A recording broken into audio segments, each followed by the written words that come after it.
Let's come back on my YouTube channel DRX अनुनय अनुकर्ष। DRX अनुनय अनुकर्ष channel में आप लोगों का स्वागत है। आज मैं आप लोगों के लिए बहुत ही इंपॉर्टेंट क्वेश्चन लेके आया हूँ। बहुत ही इंपॉर्टेंट क्वेश्चन है, AKTU का है। Instrumental method of analysis. Instrumental method of analysis कौन से सेमेस्टर का है? 7th semester, BP 701T। इस इंस्ट्रूमेंटल मेथड ऑफ एनालिसिस में जो क्वेश्चन सब आए थे पूरा टोटली डिफरेंट क्वेश्चन थे, जो कि आपको इसमें देखना चाहिए कि कौन कौन सा क्वेश्चन है, कैसा क्वेश्चन है। तो इसमें सबसे इम्पोर्टेंट क्वेश्चन आप देख लीजिए कि पहले हम ये देख लेते हैं कि कितने घंटे का आता है। 3 घंटे का और 75 मार्क्स का क्वेश्चन रहता है। और ये सेक्शन ए, सेक्शन बी और सेक्शन सी 3 में आता है, 3 सेक्शन में आता है। तो हम सबसे पहले सेक्शन ए का बात करते हैं। और देखिए ये क्वेश्चन है, आप लोगों का अगर एग्ज़ाम है तो आप लोग सही से प्रिपेयर कीजिए, कोई डरने की बात नहीं है। और देखिए, मानव जब जोर लगाता है पत्थर पानी बन जाता है। अगर मानव जिस दिन जोर लगाना शुरू कर दे तो पत्थर भी पानी बन जाता है। ये तो एग्ज़ाम ही है, इसीलिए डरने की कोई बात नहीं है। आज हम लोग शुरू कर रहे हैं सेक्शन ए से आप लोग को बताना शुरू कर रहा हूँ।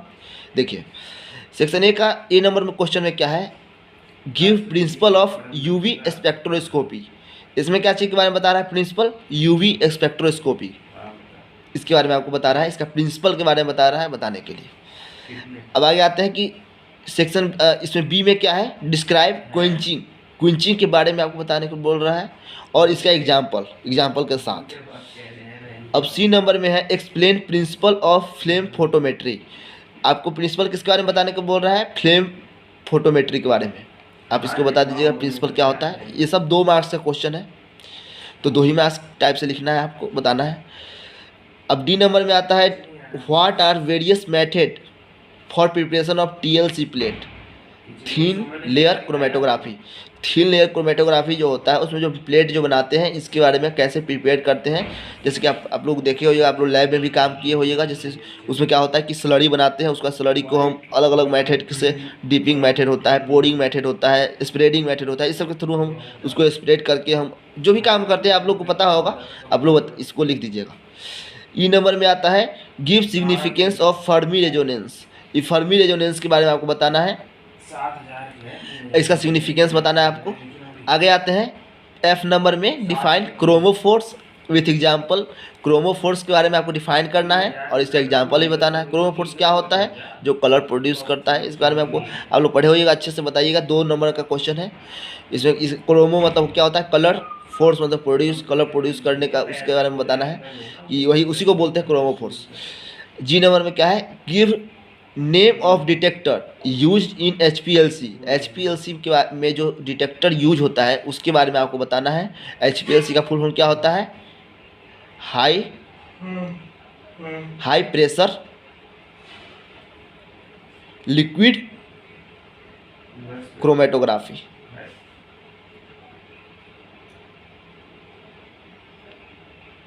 तो क्या हो गया? High pressure liquid chromatography. Pressure की जगह पे परफॉर्मेंस भी हो सकता है, परफॉर्मेंस भी हम लोग लिख देते हैं, क्योंकि ये जो होता है इसका प्रेशर क्यों बोलते हैं? क्योंकि इसमें जो हम यूज करते हैं उसमें हाई प्रेशर अप्लाई करके हम उसको यूज करते हैं। पढ़े होइएगा इस सब के बारे में।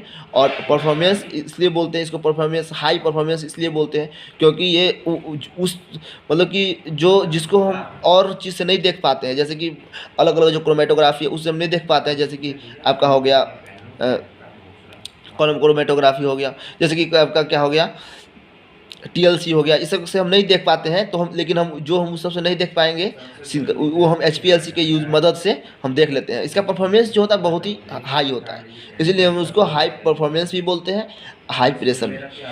आगे आते हैं describe principle of affinity chromatography. ये एफिनिटी क्रोमेटोग्राफी है, उसके बारे में आपको बताना है। अब आगे आते हैं आई नंबर में एप्लीकेशन ऑफ नेफ्लोमेट्री। ट्यूबिडोमेट्री के बारे में आप लोग जानते होइएगा, तो उसमें आपको नेफ्लोमेट्री के बारे में बताना है, इसका एप्लीकेशन बताना है। जे नंबर में है discuss factor affecting vibrational frequency of IR spectroscopy. तो इसमें आपको क्या बताना है कि फैक्टर, कौन कौन सा फैक्टर पे ये vibrational frequency of IR spectroscopy के बारे में बताना है। तो IR स्पेक्ट्रोस्कोपी में जो पढ़े होएगा तो इसमें आपको इसमें आप पढ़े होएगा वाइब्रेशनल में, तो वाइब्रेशनल में भी आपका आता है सिस्टमिक, सिस्टमिक है कि नहीं। वो उस सिस्टमिक में भी क्या होता है कि सिस्टमिक वाइब्रेशनल होता है, जिसमें कि उसका क्या होता है कि उसका उस चेन का जो होता है वो लेंथ जो है सो चेंज होते रहता है। अगर मतलब कि अगर मान लीजिए ये है AB और ये है क्या, ये है मान लीजिए ये है CD, ये है CD, तो ये इस तरफ बढ़ रहा है तो इसका भी ये इस तरफ बढ़ेगा, एक ही डायरेक्शन में बढ़ेगा, सेम डायरेक्शन में, तो उसको बोलते हैं सिमेट्रिक। या तो कम होगा तो सेमी डायरेक्शन में कम होगा तो इसको हम सिमेट्रिक बोलते हैं। असिमेट्रिक मतलब इसके अपोजिट हो जाएगा, वो असिमेट्रिक हो जाएगा। इसका आप लोग जानते ही होइएगा अच्छा से, और लिख दीजिएगा, कोई ज़्यादा खास टफ नहीं है। चलिए आगे आते हैं सेक्शन बी में, डिस्कस थ्योरी इन्वॉल्व्स इन IR स्पेक्ट्रोस्कोपी। ये IR स्पेक्ट्रोस्कोपी जो है उसके में क्या थ्योरी इन्वॉल्व है इसके बारे में बताना है आप, IR स्पेक्ट्रोस्कोपी का। और explain instrumentation of IR spectrophotometer with application. आपका इंस्ट्रूमेंटेशन ऑफ IR स्पेक्ट्रोफोटोमीटर, इसका इंस्ट्रूमेंटेशन बताना है आपको और इसका एप्लीकेशन भी आपको बताना है, ये सब देख लीजिएगा। अब आगे आते हैं बी नंबर में, describe theory principle instrumentation and application of gas chromatography. ये गैस क्रोमेटोग्राफी के बारे में आपको बताना है, इसका इंस्ट्रूमेंटेशन, प्रिंसिपल, थ्योरी, एप्लीकेशन, ये सब आपको बताना है इसमें। अब आगे आते हैं सेक्शन सी में, differentiate between atomic absorption and atomic emission.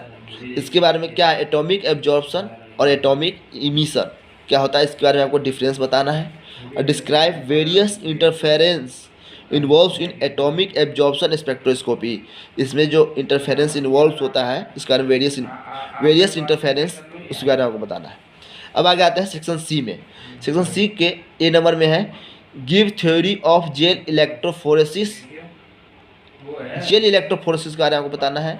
Electrophoresis में दो आता है, जेल इलेक्ट्रोफोरेसिस, उसमें आपको बताना है किसके बारे में, जेल इलेक्ट्रोफोरेसिस के बारे में बताना है। और explain factor affecting electrophoretic mobility. Electrophoretic mobility के बारे में आपको बताना है। इलेक्ट्रोफोरेटिक मोबिलिटी के बारे में आप जानते होइएगा, उसका एक इक्वेशन है वो आपको पता होगा, लिख दीजिएगा। और बी नंबर में क्या है, what is fingerprint region. Fingerprint region क्या होता है इसके बारे में आपको बताना है। और explain fundamental mode of vibrational in poly atomic molecules. ये फंडामेंटल मोड ऑफ वाइब्रेशन के बारे में बताना है, पॉली एटॉमिक मोलिक्यूल्स का, इसके बारे में आपको बताना है, बता दीजिएगा, कोई दिक्कत नहीं है। सी नंबर में क्या है, एक्सप्लेन एप्लीकेशन ऑफ स्पेक्ट्रोफ्लोरोमेट्री। स्पेक्ट्रोफ्लोरोमेट्री का एप्लीकेशन बताना है आपको। डी नंबर में आता है, describe mechanism of ion exchange process and ion exchange chromatography. Mechanism of action बताना है किसका, आयन एक्सचेंज प्रोसेस का, और आयन एक्सचेंज क्रोमेटोग्राफी मतलब आयन एक्सचेंज क्रोमेटोग्राफी में जो आयन एक्सचेंज का जो प्रोसेस है उसका मैकेनिज्म बताना है। अब आयन एक्सचेंज क्रोमेटोग्राफी में पढ़े होइएगा आयन एक्सचेंज कैसे होता है, उसमें जो ये क्रोमेटोग्राफी होता है उसमें आयन एक्सचेंज के ही थ्रू ये काम करता है। अब आगे आते हैं, explain आइसोक्रेटिक and gradient evolution of HPLC। तो आइसोक्रेटिक और ग्रेडियंट इल्यूशन, तो इल्यूशन क्या होता है कि जब HPLC के थ्रू जब वो बाहर निकलता है इल्यूट होता है, और उसमें आइसोक्रेटिक और ग्रेडियंट, आइसोक्रेटिक होता है जो कांस्टेंट होता है और ग्रेडियंट जो होता है उसमें क्या होता है कि एक अप डाउन होते रहता है, मतलब कि डायनेमिक होता है एक तरीके से। तो एफ नंबर में क्या है, discuss significance of derivatization of gas chromatography. आपको क्या करना है इसमें, सिग्निफिकेंस ऑफ डेरिवेटाइजेशन करना है किसका, गैस क्रोमेटोग्राफी का। जी नंबर में है, describe spectral shift and solvent effect on absorption spectra in UV spectroscopy. तो इसमें आपको क्या बताना है, स्पेक्ट्रल शिफ्ट के बारे में। तो स्पेक्ट्रल शिफ्ट में आप लोग पढ़े होइएगा बैथोक्रोमिक, हिप्सोक्रोमिक, हाइपरक्रोमिक, हाइपोक्रोमिक, ये सब जो शिफ्ट होता है उसके बारे में बताना है। और आपको solvent effect on absorption spectra of UV spectroscopy, इसके बारे में आपको बताना है। तो ये सब आपका इंपॉर्टेंट क्वेश्चन था जो आपका AKTU का पूछा हुआ क्वेश्चन है, और इस बार टोटली डिफरेंट क्वेश्चन से पूछा गया है। जैसे कि आपको TLC के बारे में आप देख लीजिए कि कितना पूछा गया क्वेश्चन, जब TLC इतना इंपॉर्टेंट है, बस 2 मार्क्स में पूछ के छोड़ दिया गया है। HPLC के बारे में भी देख लीजिए, सिर्फ 2 मार्क्स में खाली डिटेक्टर के बारे में पूछ के छोड़ दिया गया है। यहाँ पे एक ग्रेडियंट, आइसोक्रेटिक ग्रेडियंट के बारे में, जो कि इतना इंपॉर्टेंट है। HPLC हो गया, TLC हो गया, ये सब बहुत इंपॉर्टेंट था। तो ये सब इस बार नहीं पूछा गया है, पूरा टोटली डिफरेंट अलग क्वेश्चन आया था इस बार। तो आप लोग समझ जाइए, इसको अच्छे से याद कर लीजिए। इतने ध्यान से देखने के लिए हृदय गहराइयों से प्रेम पूर्वक धन्यवाद। Thank you.